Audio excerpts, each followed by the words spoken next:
Hello and welcome to the Indy Author Podcast. Today my guest is Zach Bohannon. Hey Zach, how are you doing? I'm doing great, Maddie. How are you? I'm doing great, thank you. To give our listeners a little bit of background on you, Zach Bohannon writes post-apocalyptic science fiction, some horror, and nonfiction books for authors, including the recently released 3-Story Method. He's the host of the Career Author Podcast, which I can highly recommend based on my own experience as a podcast listener, as well as the co-host and organizer of unique author events such as Authors on a Train and the Career Author Summit. We're going to be talking today about a topic that I originally heard Zach and his co-host Jay Thorne talk about on episode 117 of the Career Author Podcast, and it was digital minimalism a year later. And so we're going to be talking about fostering creativity through digital minimalism. But before we dive into that, Zach, can you describe for us exactly what digital minimalism is and how it was an experiment that you got interested in doing?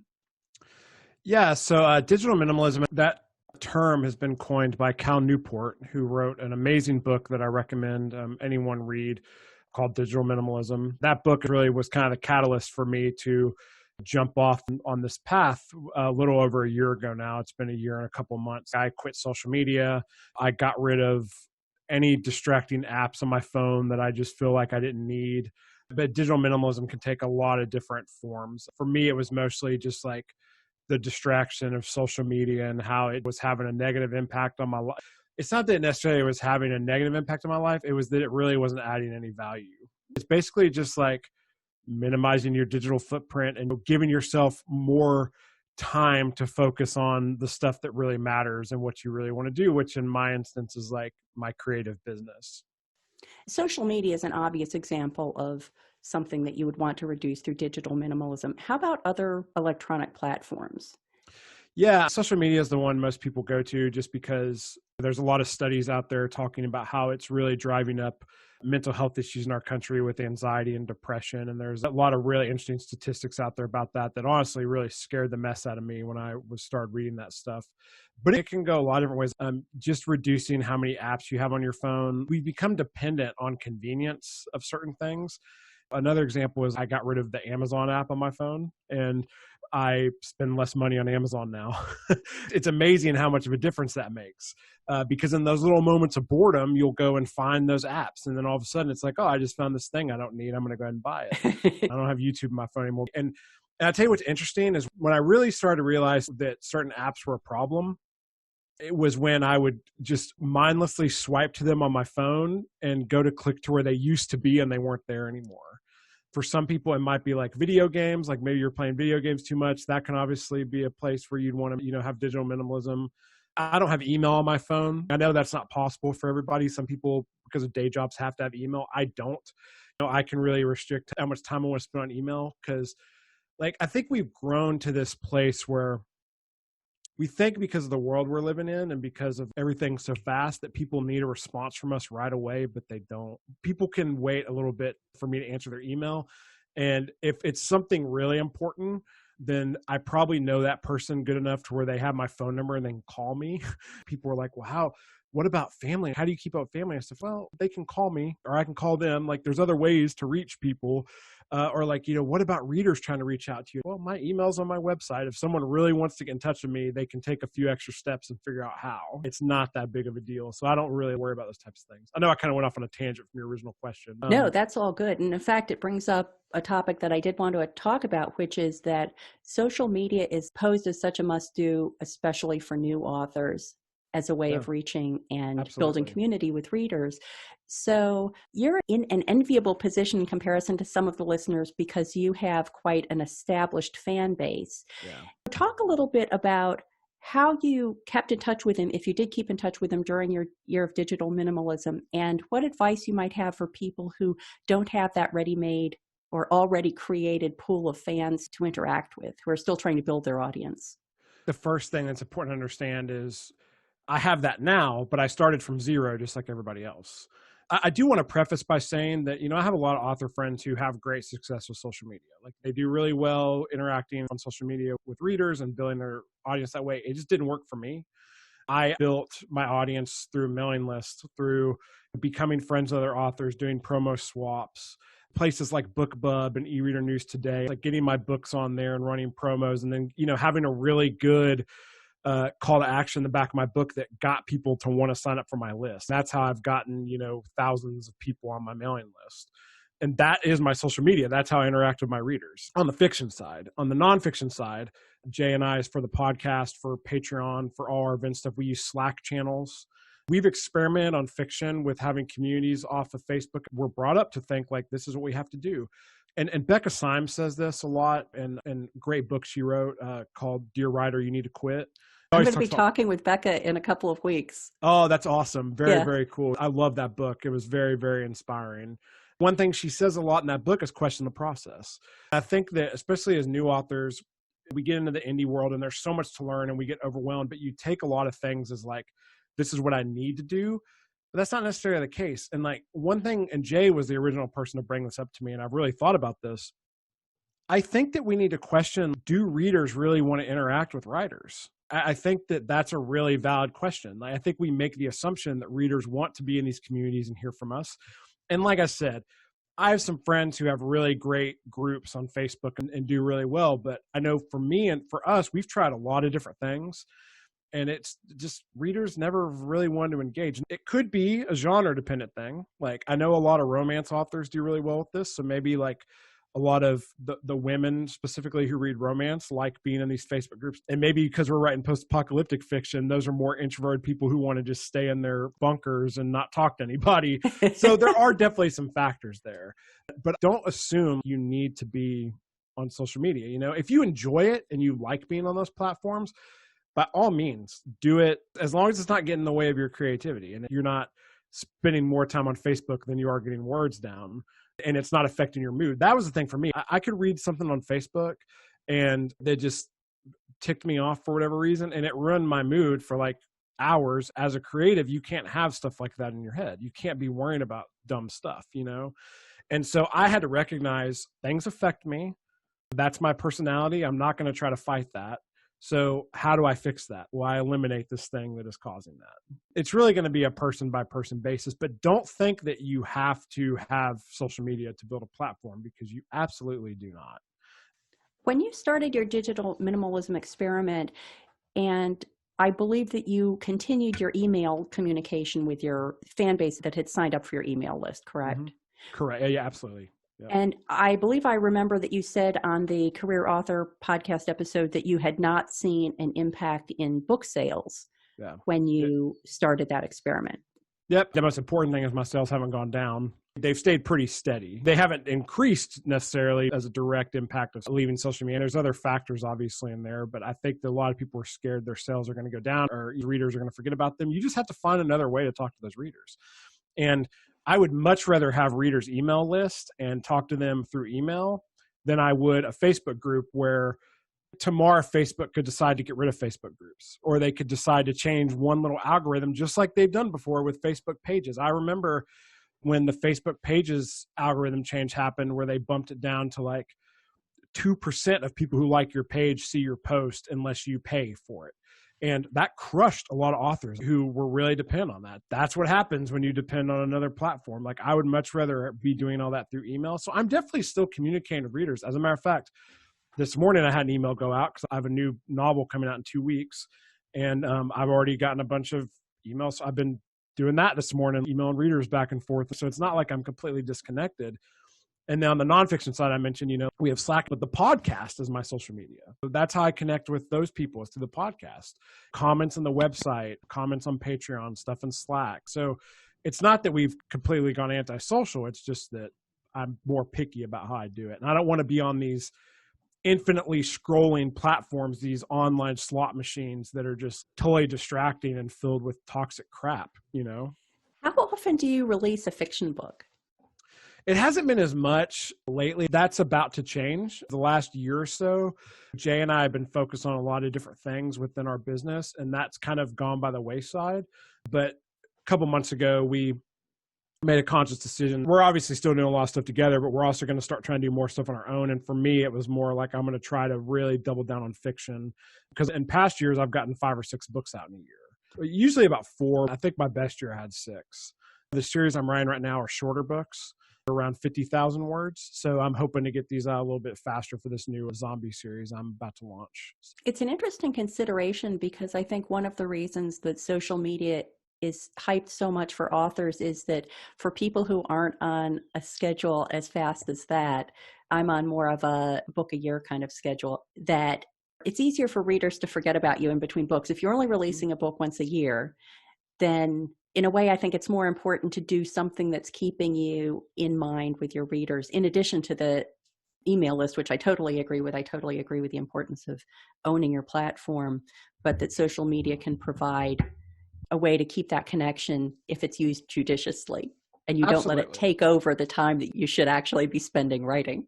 Yeah, and I'm not going to pretend like I probably haven't lost some readers by not being on social media. I probably have. I doubt it's that many because my social media platforms weren't really growing that much anyway. But I think you could definitely make an argument for that. And again, like if you enjoy being on those platforms and they don't have really any mental effect for you and you're not spending too much time on them, then I think that's totally fine. I know author friends have talked to you about this and they're like, I'm fully capable of getting on Facebook 5 minutes a day and just posting a couple things, looking through and being fine. Okay. But I'm not like that. I know I can't do it. And I think that people really need to stop and question whether or not it is affecting them. I think if you just take a break from it for a week or so, just detox from it and see what happens. Because there's a couple other interesting things that happen. For one, once you go away from it, you don't miss it as much as you think you will. The other thing is you realize how concentrated people are on themselves. You realize that people are way more interested in themselves and really not paying attention to what you're doing. I've been off social media for a year and 3 months, and it took, I think, 6 months for one friend to come to me and say, hey, dude, are you okay? I haven't seen you on social media. No one noticed I was gone, because that was another important thing, the experiment, and Cal Newport talks about this. Don't do the whole, oh, I'm leaving Facebook, I'm going, guys. I just quit posting. That's a great point. And it taught me a lot. It taught me how centered people are on themselves. I don't want to cuss on your show, but no one cares about you. Like, obviously people care about you, but people aren't paying as much attention to you as you think they are. Yeah. You know? I really like everything you just said. I think that what you had said about the fact that one can really let social media impact their mood is so important. And I'm pretty much a Facebook person. I've tried a couple of other platforms. I've tried Twitter. I just don't understand it. And I know that Facebook gets a bad rap because crazy things go on it, as they do with any social media platform. And I hear a friend say, oh, this friend said this 13th offensive thing. And I said, well, you have to stop looking at it. I have been able to create quite a benign and enjoyable environment on Facebook for myself by being pretty brutal about unfollowing people who are annoying me. So, you can detox in a way by getting rid of the toxic people from your feed. And there's also the consideration of how much time you're spending on social media, and that's time you're not spending writing. But you and Jay spoke really movingly, I thought, about the impact on creativity of people whose faces are buried in their devices. Talk a little bit about that and what a creative person should be doing instead of some of the horror stories that you related on your podcast. Yeah, absolutely. Before I go into that, I do want to mention there's a great TED Talk that people can watch on YouTube. It's by a woman named Bailey Parnell, and it's called Is Social Media Hurting Your Mental Health? That is a great thing. It's only 15 minutes long, and she really goes over about what we were kind of talking about. I definitely recommend people watch that. As creatives, we really thrive in these moments of boredom. I come up with all my best ideas when it's quiet and when I'm bored. And so that usually happens either in the shower, as we joke around the podcast a lot. Jay, we're like, oh, Zach takes 5 showers a day and comes up with including 3-story. I came up with the 3-story method title in the shower. But I'm really big as well on taking these really quiet walks. I walk around the neighborhood and I see people walking and they've got earbuds in their ear and they've got their phone. You see it on the treadmill if you go to the gym. You see people on the treadmill just staring at their phone. People are addicted to their screens and they always have to have input. We always have to have content going on. I used to love going on walks around my neighborhood, listening to a podcast or whatever. But when I stopped doing that, I found so much more creative energy. And so I typically try to take these walks and don't even have my phone with me.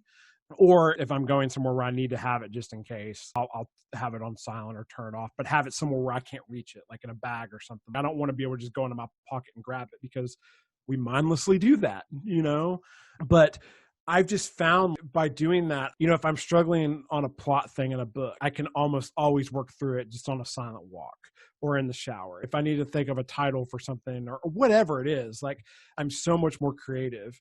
And as I said, this also goes back to going on there and getting caught up in some dumb crap. I'm so glad I'm not on Facebook right now because of all the coronavirus stuff, because I know it would be affecting my mood and that affects my creativity. We only have so much willpower in a day.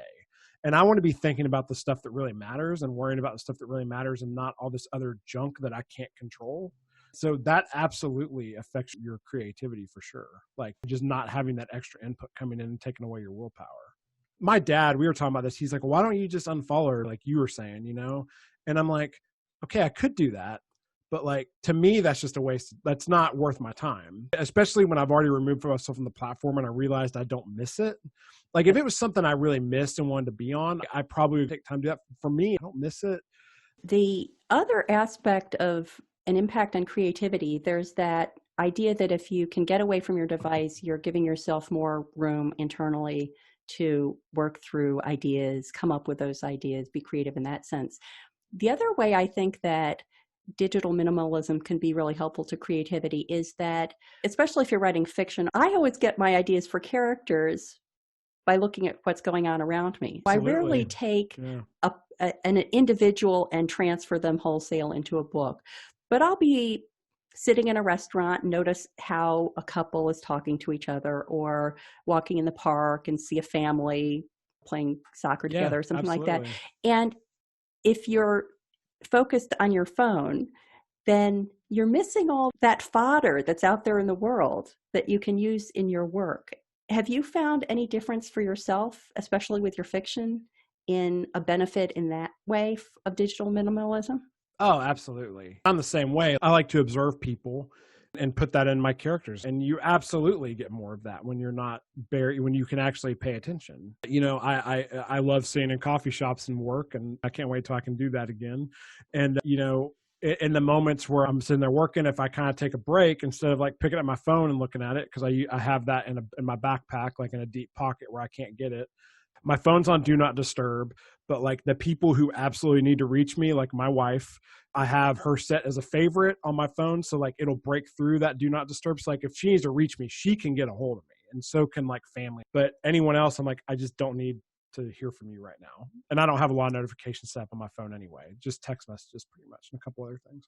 But in those moments where I take a break, I look around and watch people and see what people are doing. And I'm picking up things like you're saying. And you can definitely do that more if you're focused and paying attention. Plus, you see how many couples are sitting there like having coffee and they're both on their phones. Yeah. You see how much people are really married to their devices too, especially when you're not doing it. If I were in graduate school for English Lit, I'd be curious to do a study of the novels that come out from not just the generation of people who have grown up with devices, but individuals who are specifically tied to their devices. How do they portray other people? Because their pool of information is so small. If they're always on their phone or they're always taking selfies, the whole selfie thing is a whole other weird thing. Yeah. And that goes back to people are focused on themselves. Will there be a generation of books that are just self-contemplative, self-reflective, but not reflective of the outside world? It would be interesting to see.